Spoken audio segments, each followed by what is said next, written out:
es lo que es el sentido de la maravilla. Yo creo que el ser humano, ante lo extraño, ante lo que no comprende, ante lo que está lejano, reacciona de dos formas. O bien lo rechaza, se quiere encerrar en sí mismo y no saber nada de lo extraño, o bien se siente emocionado y fascinado por lo extraño.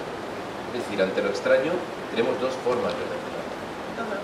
Et donc en fait, je crois que en ayant lu toutes ces choses-là, je pense que l'être humain, lorsqu'il va voyager vers l'inconnu, vers quelque chose qu'il ne maîtrise pas, il peut réagir de deux façons.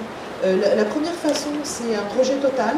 Il ne veut pas en entendre parler, il ne veut pas y aller parce que ça va être trop fort, ou en tout cas, ça lui fait trop peur.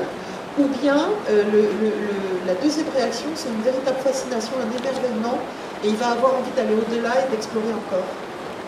Yo creo que la esencia de los europeos fue cuando empezamos a viajar fuera de Europa durante la Edad Media y empezamos a vernos a nosotros mismos comparándonos con otras culturas. Creo que eso es lo interesante del viaje y del contacto con otras culturas. Por eso, en la ciencia ficción imaginamos contactos con extraterrestres.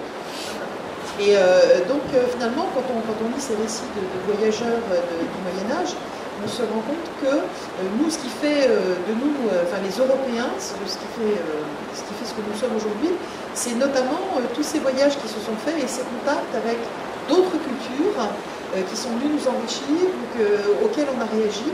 Et finalement, l'intéressant dans le voyage spatial, et que souvent on trouve dans la science-fiction, c'est que dans ce voyage spatial, l'être humain, il n'est pas tout seul. Il va forcément se confronter à une autre culture, à d'autres réalités, et c'est finalement l'intéressant, ça va être la description de cette rencontre avec l'altérité. Y también ver eso extraño, pero mirarnos a nosotros mismos desde los ojos de esos extraños. Cuando Marco Polo llega a China, es fascinante también cómo los chinos ven a los europeos. Et donc finalement, quand on rencontre ces espèces, on les voit, nous, mais on se voit aussi dans leur regard. Par exemple, quand Marco Polo va en Chine, il décrit dans ses récits déjà comment lui voyait les Chinois, mais aussi la manière dont les Chinois réagissaient par rapport aux Européens. Alors, concernant le parallèle entre les voyages tels qu'ils ont été imaginés, on ressent aussi l'histoire du délai des informations avec la base, hein, parce qu'aujourd'hui, ça nous semble évident d'envoyer un message, d'avoir la réponse tout de suite, mais quand, au moment des grandes découvertes, ce n'était pas le cas. On a vraiment perdu. On vit dans l'instantané. Voilà. Il y avait des rois qui envoyaient des expéditions et qui, avant que l'expédition parte, présentaient les capitaines à leurs fils qui allaient leur succéder sur le trône, parce qu'ils n'étaient pas sûrs que le vaisseau reviendrait avant qu'eux-mêmes aient abdiqué et soient morts. Oui. Il y avait cette espèce de transmission en disant, on n'imaginait pas ce qu'étaient les distances à cette époque-là, donc on n'était pas sûr d'être encore là dans 10 ans, donc on disait, il se peut que ce soit mon fils, et alors on disait à son fils, regarde bien cet homme, quand il reviendra, tu le reconnaîtras. Oui, donc ils prenaient leurs précautions. Et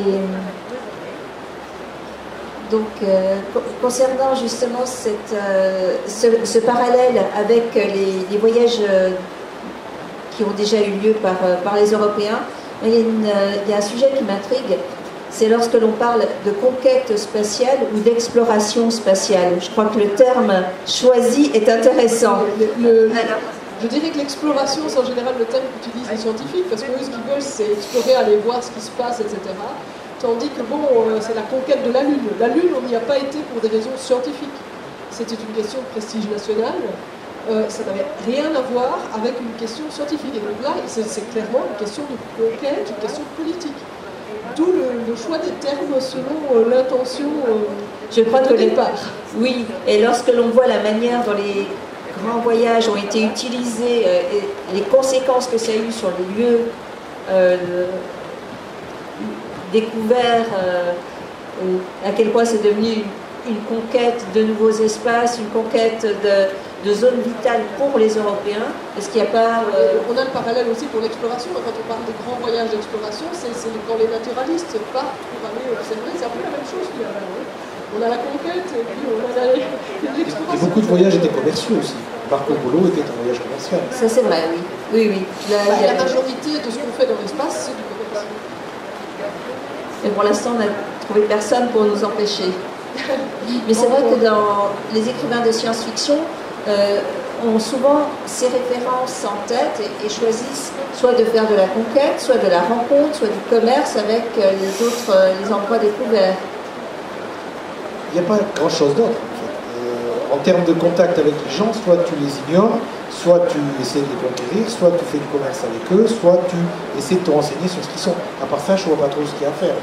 À part les aspects sexuels sur lesquels je ne me trompe pas, mais il ne reste rien. On a fait le tour de tout le monde. Et c'est vrai que tu as de la SF militariste, que tu as de la SF d'exploration, que tu as de la SF d'émerveillement, que tu as de la SF commerciale. Oui. On peut refaire vraiment le parallèle avec les histoires de voyage. Est-ce qu'il y a des différences marquantes entre les histoires de voyage qu'il y avait il y a quelque temps et les histoires de space opéra et de voyage dans l'espace aujourd'hui? Est-ce que tu vois des grandes... Oui, parce que d'abord les gens ont pris conscience de ce qu'est la réalité et de ce que sont les distances et les temps impliqués dans ce genre d'histoire. Et ensuite parce qu'il y a quelque chose qui est arrivé qui est le numérique à outrance et que par conséquent l'univers à explorer se confond avec une espèce d'univers virtuel qu'on a numérisé, dans lequel on peut très bien décider d'aller visiter l'espace, mais d'aller visiter le modèle 3D complet que tu feras de ton système spatial, et ce sera une immersion parfaitement admissible pour quelqu'un comme un écrivain de SF. Moi je sais que je suis en train d'écrire une histoire où le héros à sa mort, le héros est une personne âgée mais très riche, décide qu'il a envie de voir l'espace, et par conséquent prend un astéroïde, un astéroïde d'un certain type qui tourne dans ce qu'on appelle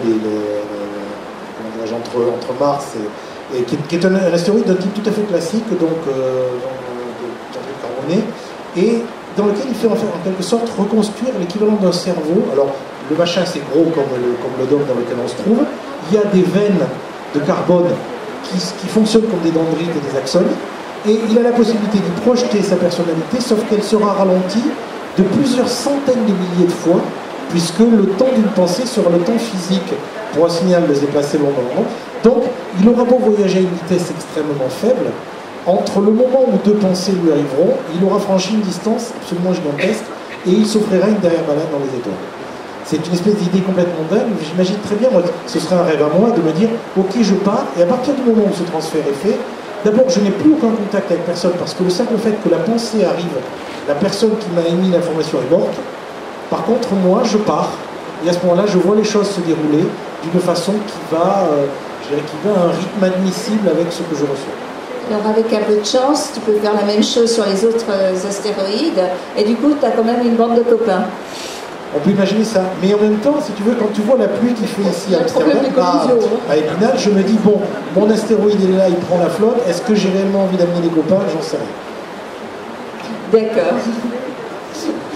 Et finalement, est-ce que vous rêvez de pouvoir voyager dans l'espace d'une manière réelle ou virtuelle?